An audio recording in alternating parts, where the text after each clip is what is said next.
Good morning mga kalods at magandang araw sa ating lahat mga kalodi. Ayan po, ngayon tayo ay nandito sa bukid kung saan matagal-tagal na nating di napuntahan yung ating bahay dito sa bukid.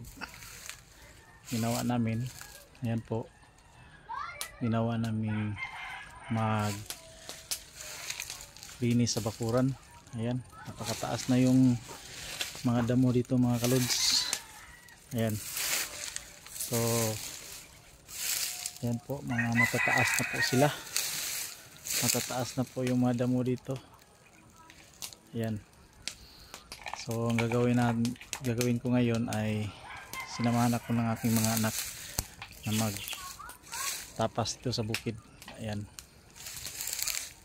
so may natapas na kami, may mga nagawa na kami kanina. So nag-break lang kami sandali kasi kakain muna ng tanghalian at babalik kami ngayon dito mga kalods. Wait na lang, ito ay 200 square meter lang po at di ko na napasyalan, tagal-tagal na dahil tayo ay nandito sa trabaho. So ngayon ay titirahin natin mamaya itong damuhan na to.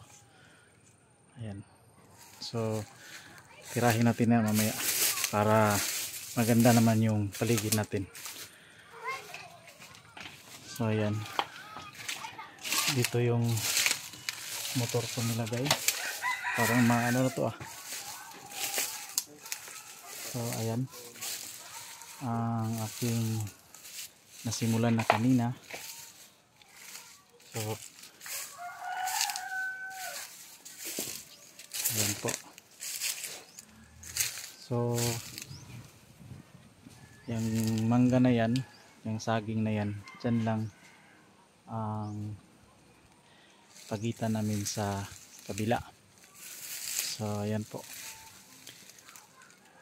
di talaga bahay kubo lang kasi dito sa bukid mga kalods.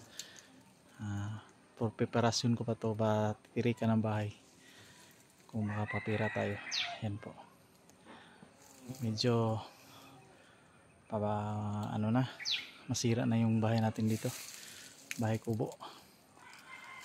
So tatapusin na lang yan para makapag-ikot na tayo, maganda-gandang tingnan ng mga kalodi. So yan lang po mga kalodi, sa inyo na ating araw-araw na pag-update ni Nita. So see you my next vlog mga kalod. Salamat at maraming salamat sa inyong lahat na walang sawang sumusuporta sa akin. So see you my next vlog mga kalod. Salamat.